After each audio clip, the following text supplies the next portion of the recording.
चलिए भाई, तो शुरू करते हैं। कल जो है हम लोग साइंस में पढ़े थे कुछ बेसिक चीज़ें, जैसे प्रकाश का परावर्तन हुआ और प्रकाश संबंधी जो परावर्तन है दो प्रकार का, विसरित परावर्तन और नियमित परावर्तन, है ना।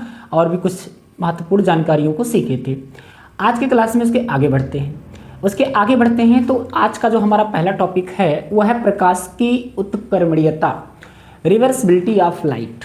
ये क्या है, चलिए देखते हैं। देखिए, सबसे पहले आप तो ये सीख ही चुके हैं कि अगर हम इस प्रकार से एक प्लेन या समतल या चिकना तल मान लें, इसे ये चिकना तल मान लें, इसका नाम हम ए बी रख देते हैं, ठीक है। और इस पर एक आपतित किरण को प्रवेश कराते हैं, तो ये एक प्रकार से चिकना तल है। तो चिकना तल होने के नाते ये आपतित किरण जो है इस प्रकार से रिवर्स होके कह सकते हैं वो इस दिशा में परावर्तित हो जा रही है। तो आपने इसे बोल दिया क्या, आपतित किरण, इंसिडेंट रेज, और इसे क्या बोल दिया, परावर्तित किरण, ठीक है। अब ध्यान से देखिए, आपने एक अभिलंब खींचा, ठीक है, अभिलंब इसे n मान लिया, ठीक है। तो इस प्रकार से अभिलंब और आपतित किरण के बीच में आपतन कोण क्या बना, I बना। और आगे देखें तो अभिलंब और परावर्तित किरण के बीच में कौन कोण बना, परावर्तन कोण बना, R बना। ये सब चीज़ें आपने कल सीखी, आगे देखते हैं।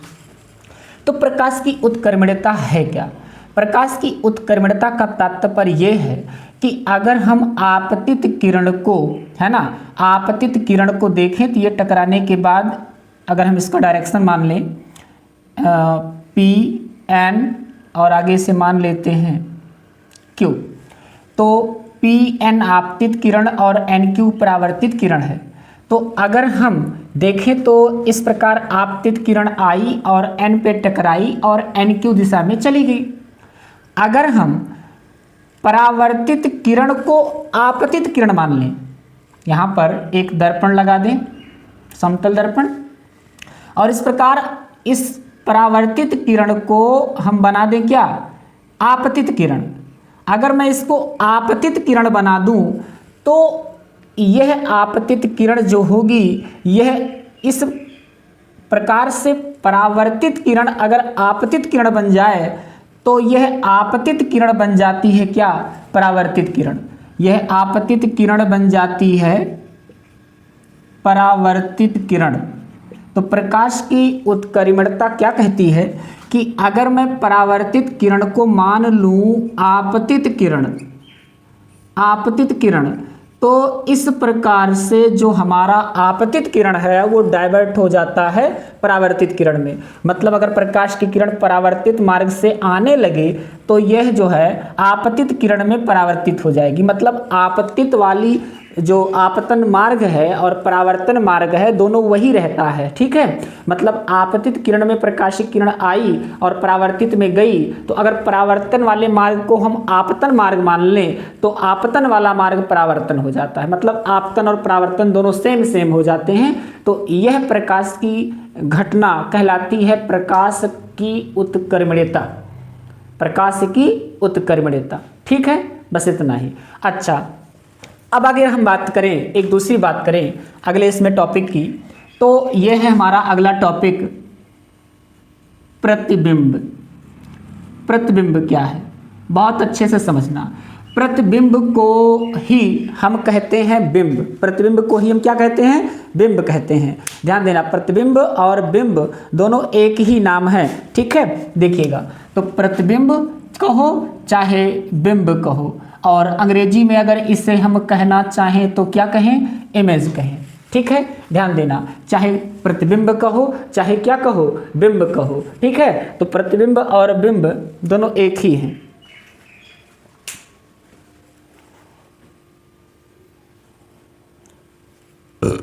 देखिए भाई, अब है क्या, ध्यान से समझना, ठीक है।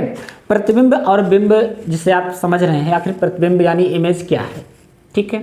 ध्यान से देखना, जैसे हम मान लीजिए किसी वस्तु को देख रहे हैं तो उस वस्तु से चलने वाली उस वस्तु से चलने वाली प्रकाशिक किरणें, ठीक है, या परावर्तन होने के बाद या अपवर्तन होने के बाद जब किसी बिंदु पर आकर मिलती हैं या मिलती हुई प्रतीत होती हैं, तो वह मिलने वाला बिंदु या कह सकते हैं मिलती हुई प्रतीत होने वाला बिंदु ही उस वस्तु का प्रतिबिंब कहलाता है।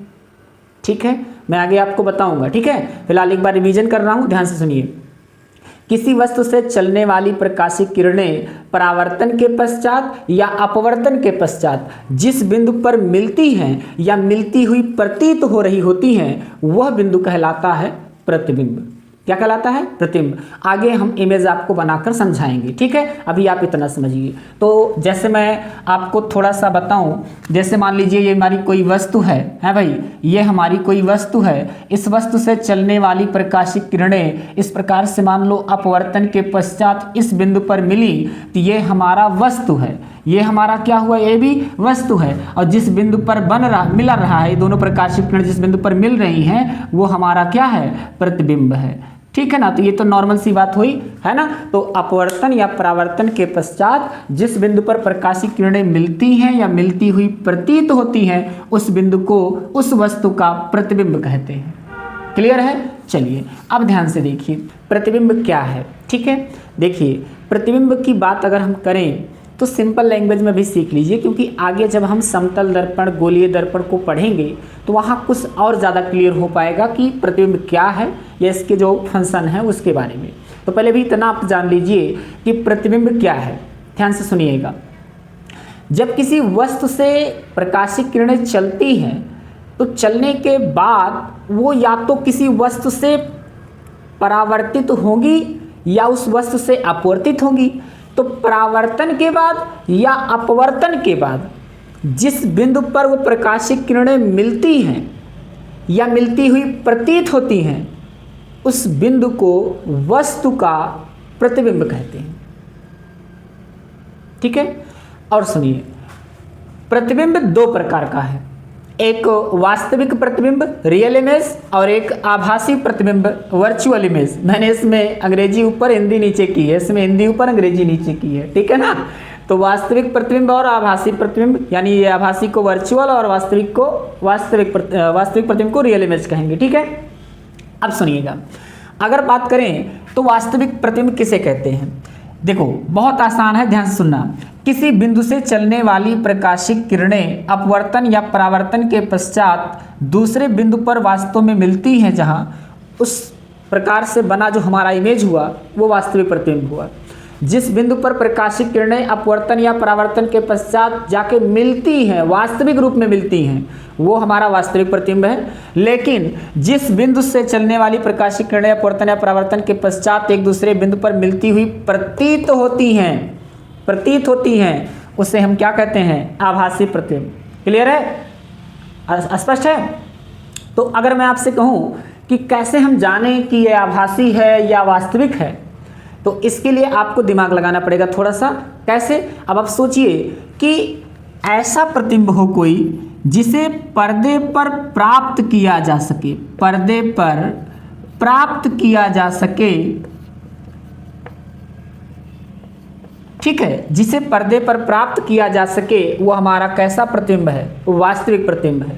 लेकिन अगर बात करें इसकी आभासी की, तो इसे पर्दे पर प्राप्त नहीं किया जा सकता। ध्यान देना, इसे पर्दे पर प्राप्त नहीं किया जा सकता। क्लियर है? अब आप कहेंगे ये सर कैसे समझ में कम आ रहा है, तो हम थोड़ा सा और आपको बताते हैं। सुनिए, जैसे आप अपनी आंख से अगर किसी वस्तु को देख रहे हो तो आपकी आंखों पर कैसा इमेज बनेगा? आपकी आंखों पर वास्तविक इमेज बनेगा। कैसा बनेगा? वास्तविक बनेगा। क्यों? क्योंकि उस वस्तु का जो प्रतिबिंब है वो हमारे रेटिना पर बन रहा है। रेटिना एक पर्दा है, पर्दे पे जाके बन रहा है, तो हमें वो दिख रहा है। तो ये कैसा प्रतिबिंब है? ये हमारा वास्तविक प्रतिबिंब है। लेकिन अगर भी हम कहें कि जैसे दर्पण आपके सामने रखें, दर्पण सामने रखा हो और दर्पण में आप अपना प्रतिबिंब देख रहे हो, तो दर्पण में कैसा प्रतिबिंब बनेगा? तो मेरे भाई दर्पण के अंदर जो आप देख पा रहे हैं, जैसे आप दर्पण के सामने खड़े होते हैं तो अपना चेहरा, अपना जो कुछ देखना होता है हम दर्पण में अंदर देखते हैं, ऐसा लगता है दर्पण के अंदर वो चीज़ें बनी हैं। तो दर्पण के अंदर कैसे आपको दिखेगा? दर्पण के अंदर जो आपको दिख रहा है, दर्पण के अंदर कोई वास्तविक प्रतिबिंब नहीं बन रहा है, वहाँ आभासी प्रतिबिंब बन रहा है।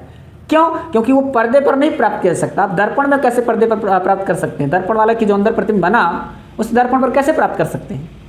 क्लियर है? तो कुल मिला के ये आपको ध्यान देना पड़ेगा कि जिसे पर्दे पर प्राप्त किया जा सके वो वास्तविक प्रतिबिंब, और जिसे पर्दे पर प्राप्त नहीं किया जा सके वो कैसा प्रतिबिंब? आभासी प्रतिबिंब। ठीक है, स्पष्ट है?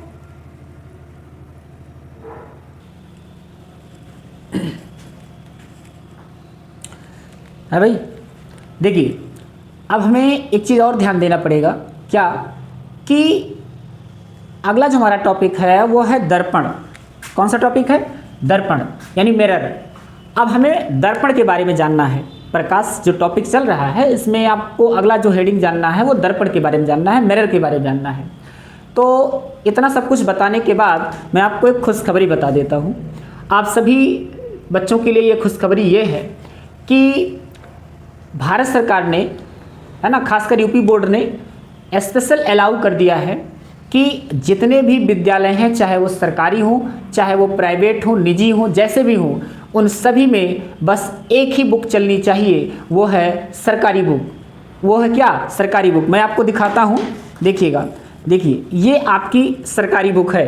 Class 9th 10th 11th 12th के लिए सरकारी बुक ही अलाउ की गई है। और खुशखबरी इस बात की थी कि ये सरकारी बुक जो है बहुत सस्ते दाम में आ रही है।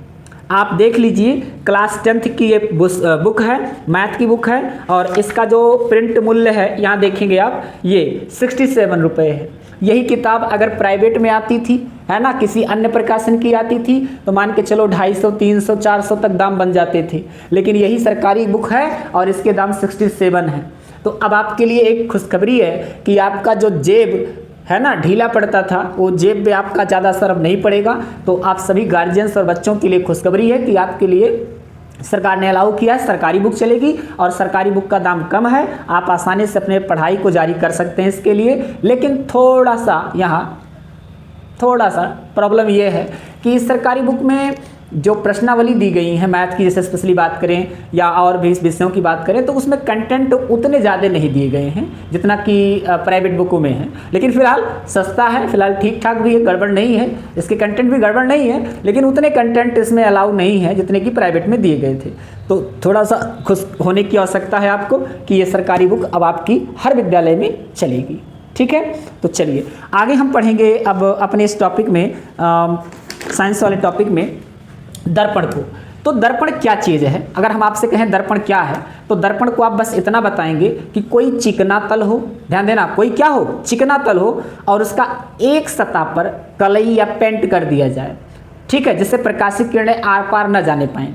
तो अगर एक सतह पर कलई या पेंट कर दिया जाए तो प्रकाशिक किरणें दूसरी सतह से जब टकराएंगी तो टकराने के बाद आर पार न जाने के बजाय वो उसी माध्यम में फिर लौट के चली जाएंगी। तो ऐसे में वो एक प्रकार से दर्पण बन गया। ठीक है, तो ऐसा चिकनातल जिसका एक सतह क्या हो? कलई हो, उसे हम क्या कहते हैं? दर्पण कहते हैं। और याद रखना, दर्पण दो प्रकार का। दर्पण कितने प्रकार का? दो प्रकार का, ध्यान देना।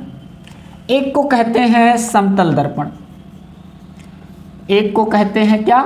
समतल दर्पण, और एक को कहते हैं गोलीय दर्पण। ध्यान से सुनना, समतल दर्पण और गोलीय दर्पण। तो अगर समतल दर्पण की बात करें तो इसे हम कहते हैं प्लेन मिरर। ठीक है भाई, ध्यान से देखते रहना, प्लेन मिरर। और इसे कहते हैं क्या? Spherical mirror. ठीक है, स्फेरिकल मिरर। तो एक है आपका समतल दर्पण, एक है आपका गोलीय दर्पण। सबसे पहले मैं आपको समतल दर्पण के बारे में पूरी बात बताऊंगा, उसके बाद तब हम पढ़ाएंगे कि आपको क्या? गोलीय दर्पण यानी स्फेरिकल मिरर। ठीक है, तो सबसे पहले क्या शुरू करते हैं? समतल दर्पण। तो समतल दर्पण के बारे में देखते हैं।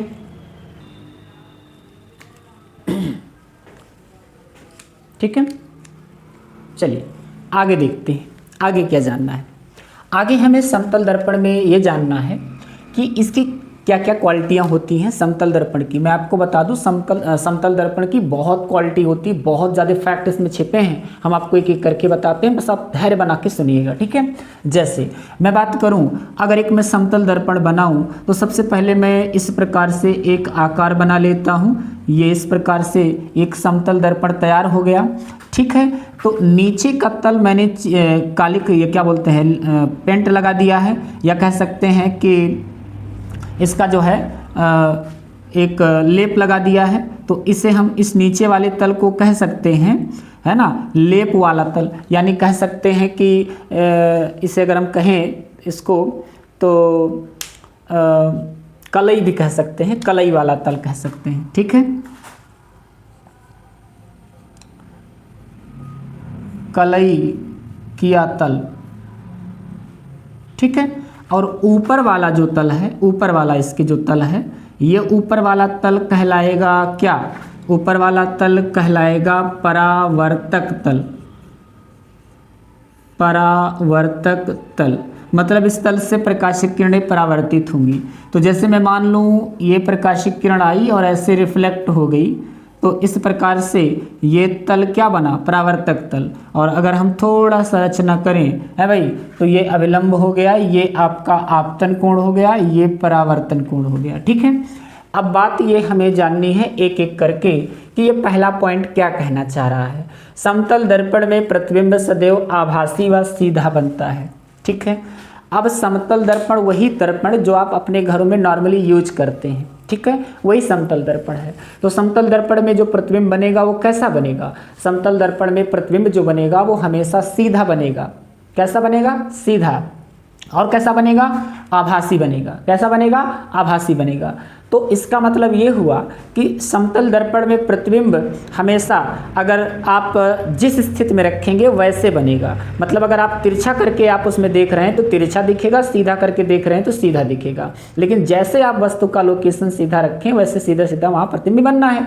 और क्या है, आभासी बनता है। आभासी मतलब वर्चुअल बनता है। मतलब ये है कि जो दर्पण में प्रतिबिंब बना उसे आप पर्दे पर प्राप्त नहीं कर पाएंगे, इसलिए हम उसे क्या बोल दिए, आभासी प्रतिबिंब बोल दिए। क्लियर है। तो समतल दर्पण में प्रतिबिंब कैसा बनेगा, आभासी बनेगा। और कैसा बनेगा, सीधा बनेगा, ठीक है, स्पष्ट है। अब ऐसा तो है नहीं कि आप दर्पण के सामने अगर सीधे खड़े हो जाते हैं तो दर्पण में आपको तिरछा दिखाई देता है, नहीं, दर्पण में हमेशा कैसा दिखाई पड़ेगा, अगर आप सीधा खड़े हो जाते हैं तो सीधा ही दिखाई पड़ेगा, ठीक है। अगली बात क्या है इसके लिए, अगली बात यह है कि इसमें बने प्रतिबिंब का आकार वस्तु के आकार के बराबर होता है। मतलब प्रतिबिंब का जो आकार है, जितना बड़ा प्रतिबिंब बन रहा है उतने बड़ा वस्तु भी रहेगा।